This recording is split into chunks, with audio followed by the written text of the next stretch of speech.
What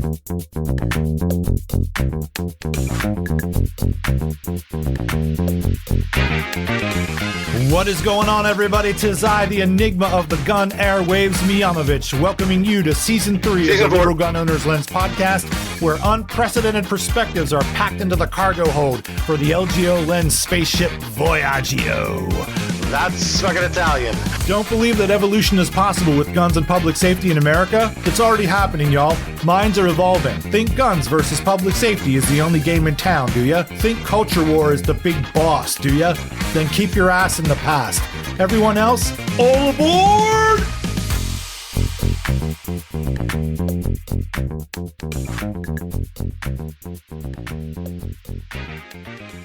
Hello, everybody. Welcome to another episode of the Liberal Gun Owners Lens podcast. It's Miyanovich. It's been a while.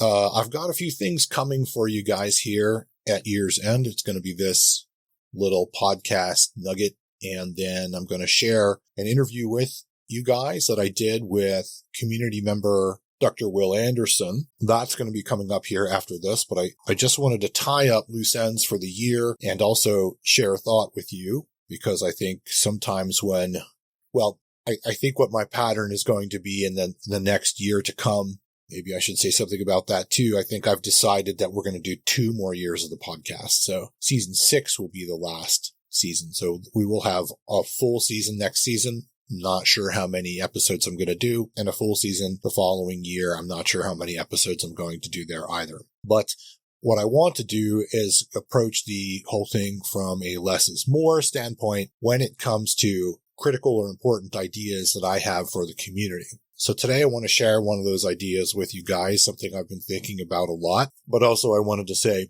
thank you to those who are hanging in with us here. Of course, the reason why I am not doing podcasting is I am involved in something for Liberal Gun Owners, the Liberal Gun Owners Lens Research Project. And this is, in my estimation, the most important thing I'm going to do as the executive director of Liberal Gun Owners, and specifically this section that I'm working on right now on the law, the first half of the law pillar A, on what's called the myth of law supremacy. I will get into that later. Everyone will get exposure to that later, but it is important that I tell everyone that this is likely the most important thing that I have done, if we want to use the term intellectually, as a person and as an officer of Liberal Gun Owners. And it is most certainly at the same level of commitment that someone would have to a PhD. It's quite complex, and to be honest with you, it is super fucking hard. It is hard in a way that is constantly threatening to destabilize my life and my mental energy and my physical energy. My energy as a person to live is constantly compromised by this thing. It's like channeling a symphony or something like that. So it is super involved and super hard. And I simply just do not have time to think about guns. I do not have the desire to think about guns when I am done working on researching and writing every day. And it is almost an everyday thing. At least I'm averaging 6 days a week. So podcasting is just not as important. We are just about at the end of Law Pillar A, working on the last section now. And in January, I should be putting out notice because we're going to have a fundraising campaign to get this thing published. It is going to be expensive per unit, and it's going to be well over $100 per book, because each book will come with a supplemental monograph of sorts. So it's going to be quite an endeavor. Of course, I'm laying out the book myself, just like I did with the anthropology pillar. So all of the layout in the book, the columns, all of the infographics, everything is me. So in January, we're going to start the layout, and we're going to start campaigning. This is why podcasting isn't really podcasting about guns, at least, isn't really a priority for me. You can expect to see some things. You can expect to hear more podcasting from me once the law pillar is on its way to being published. Now, I wanted to share a thought that I have been spending a lot of time on with everyone, and I realized that we have a lot of quandaries in our own community, and one of them is Like we have this part of the liberal gun owning community that's like, well, yeah, no shit. You need to be able to use force to defend yourself and kith and kin. You need to be able to defend yourself with firearms, or just generally, you need to be able to defend your life, or you need to be concerned about your own life and the life of the people that you care about. Now that can be with guns or not guns. That can be with weapons or not weapons. But there's a portion of our community that is like, well, no, duh. You need to be able to take care of yourself. You need to be able to defend yourself in life. You need to be able to defend your loved ones in life. And that defense can be psychological defense, emotional defense, physical defense. But this is a natural phenomenon inside of human beings. And we have been a part of this defending kith and kin psychologically, emotionally, and physically the entire time that we've been a species, 300,000 years. Now we have been doing this. And a part of our community, based on its own terms, is aware of this and is involved in this. There is another part of our community that is just now becoming awake to this phenomenon. And they are entering into this phenomenon through the world of guns, through the threat that they feel, mostly based upon the MAGA phenomenon and the Trump administration and the presence of radical conservatives. Through this phenomenon, we now have a bunch of quote-unquote liberals who are coming into our way of thinking and becoming aware of this long-standing human tradition of defending self and other, whether that's psychologically, emotionally, or physically. The part of this that is astounding to me is how many liberals are still on the fence about this, or how many liberals are out there that have no idea that this is a phenomenon. Not only that this is a phenomenon, but this is a legitimate phenomenon. It is something that we have been doing for 300,000 years. And this whole idea of having to defend yourself is completely foreign to many people that consider themselves liberals and progressives. And why does this happen is the question. Why does this happen? And why is it so prevalent? So this is what I need to say to people. There's a phenomenon that has been happening with human cultures for centuries now, where some powerful entity is in control of the culture that we're in. We might call that culture the state right now. It could be a kingdom. It could be potentially a larger tribe. It could be an empire. But mostly we should be considering a growing mega society, right? A mega culture, a very large culture, a culture who has potentially a growing amount of people or a large amount of people stretched out over a large area. For centuries now, there have been different versions of the people who are in charge of that large area, selling themselves as the ultimate protectors of the population or the people that make up the culture. First and foremost, the very idea that the capstone of a cultural pyramid is able to provide all of its people, all of its denizens, all of its citizens with ultimate protection for their individual lives. That advertisement and that concept is mythological. It is not a fact-based phenomenon whatsoever. It is a centuries-old mythology.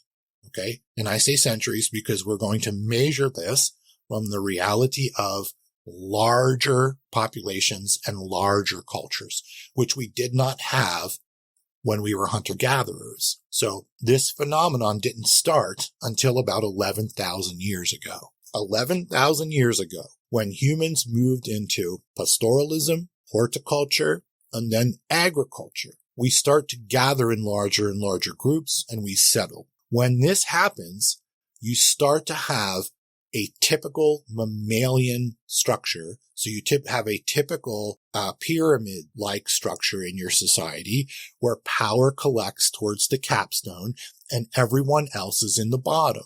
All right. There is nowhere on this planet where this pyramid structure doesn't exist. As I covered in the Anthropillar, there's basically only two pyramids you can have. The acute pyramid, which is the typical like Egyptian pyramid, or like a more squat, flattened pyramid like a Central American or South American pyramid. But you really can only have two pyramids with human society. And the people who gain and maintain power move to the top. And those are the people who typically are advertising to the rest of the pyramid that they have your best interest at heart, and your ultimate protection as a person, a citizen, is going to be taken care of one way or another by the people in the top of the pyramid. Okay. This projection is a consistent human projection. If it is not being stated overtly, it is implied in the rhetoric of the people who are in the capstone. It is very similar to the message that you get from religion. As a matter of fact, they both are coming from the same place. That's a longer discussion, but there really is ultimately no difference between when a priest says, essentially, all you have to do is pray and be good and you'll be protected. And when an agent of the state, who's in the top of the capstone, says, we're here for you. Basically, if you follow the rule of law, you're ultimately going to be protected. Okay. Both of those statements are mythological. They're not fact-based. If you look at the facts, this level of protection does not exist for humanity, and it has never existed for humanity. Do we gain a level of greater safety from belonging to these types of societies? Yes, we do. Do we gain a little bit more protection from these kinds of pyramids? Yes, we do. If there is a rule of law, are we better off? Yes, we are. If there is a rule of law and there is a state and there are cops, are you generally more safe? You are. Contrary to what a lot of social justice warriors want us to think, even marginalized people are better off inside of the rule of law with a state in an organized society. Does that mean that marginalized people are not shit on? No. Does that mean that marginalized people don't eat shit more than other people? No. Marginalized people still eat too much shit relative to everyone else. But that eating the shit sandwich for marginalized people would be greater. It would be greater if we were in anarchy. Okay.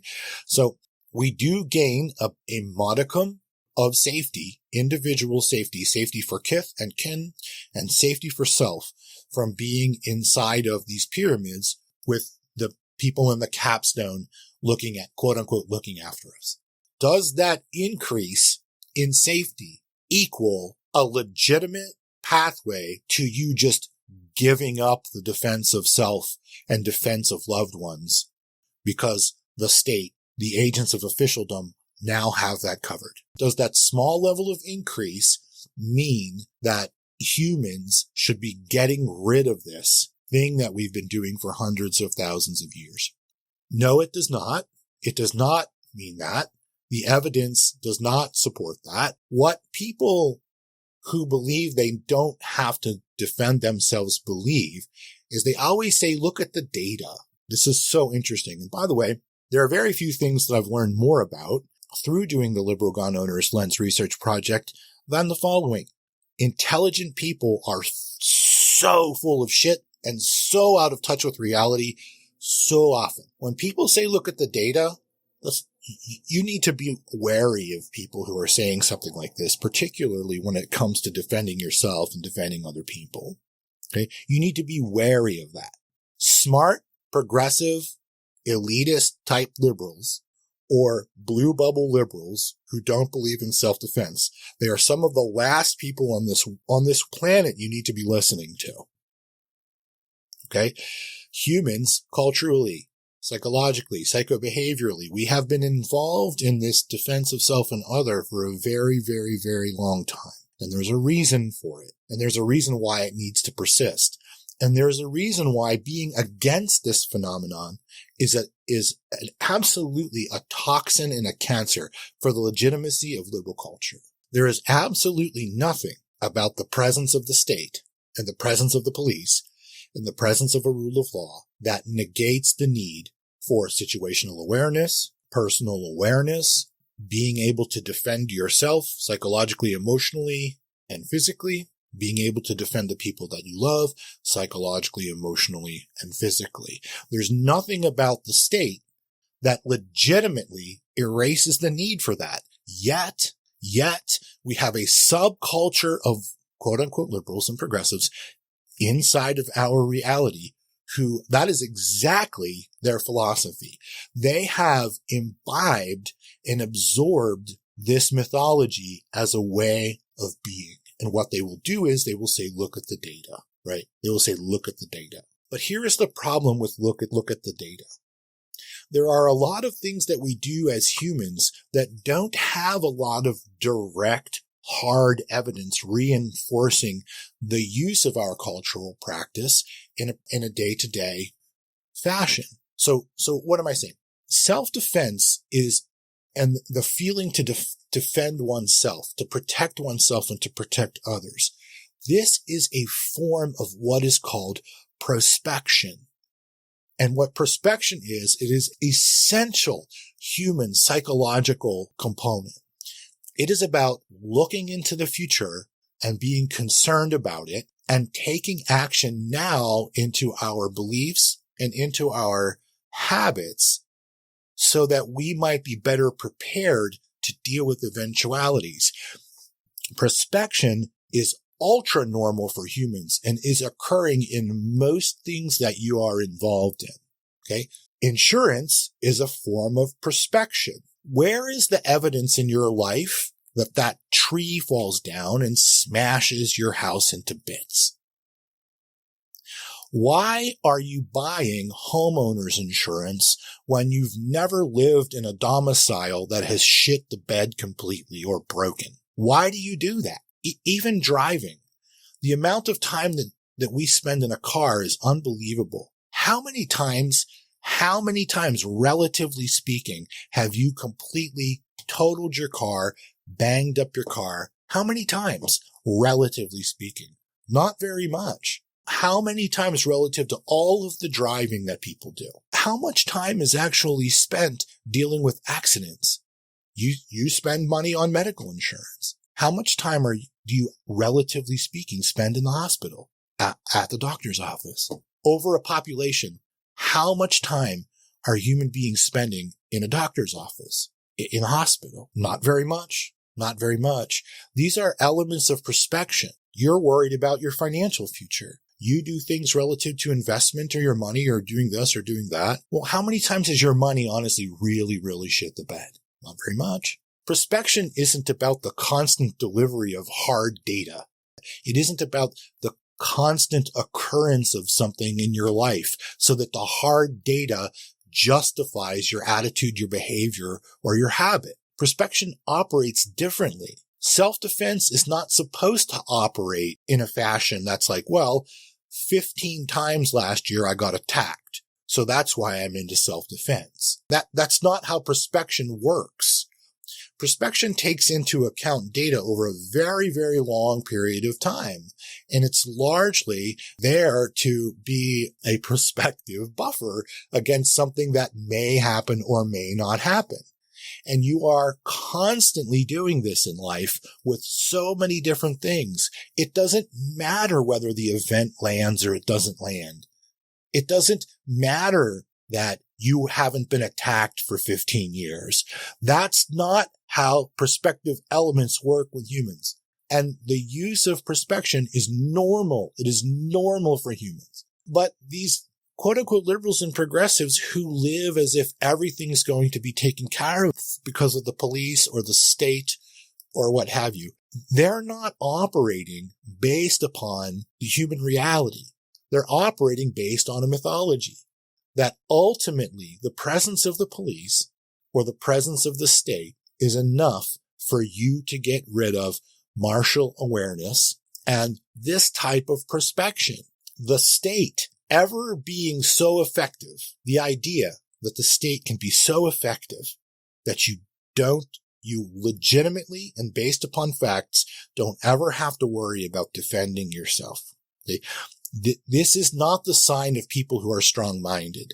This is the sign of people who are psychologically susceptible to mythology, and believing in this mythology comforts these people. Why do we have so many liberals now coming into our fold?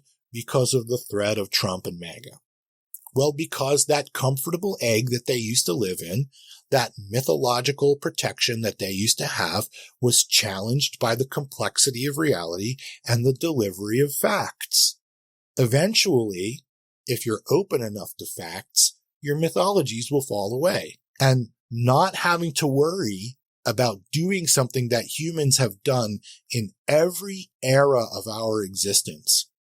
In every nook and cranny of every society we have ever created and maintained, there is the presence of martial awareness, perspection about the potential attacks that can happen to you and your family psychologically, emotionally, and physically. We have a number of cancers inside of our own tent, and one of them is quote-unquote liberals and progressives believing that humans no longer have to worry about their own psychological, emotional, and physical safety based upon the behaviors of other humans.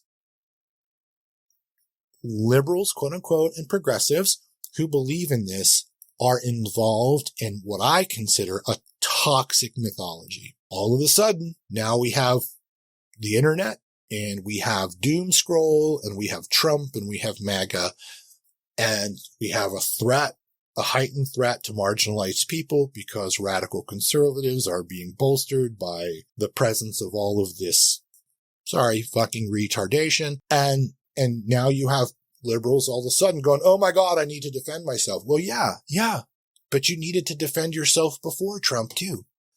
And after Trump goes away, you're going to need to be aware of defending yourself then also. And if you have kids and grandkids, you need to send them into the future with an idea of martial awareness. Psychological, emotional, physical self-defense. This is something that we do. The presence of modernity, the presence of urban areas, the presence of the suburbs, the presence of the police, the presence of an army, the presence of the United States of America, the presence of a legal state, none of these things legitimately equals getting rid of martial awareness and perspection about the things that might happen to you that are not so great. Something to think about.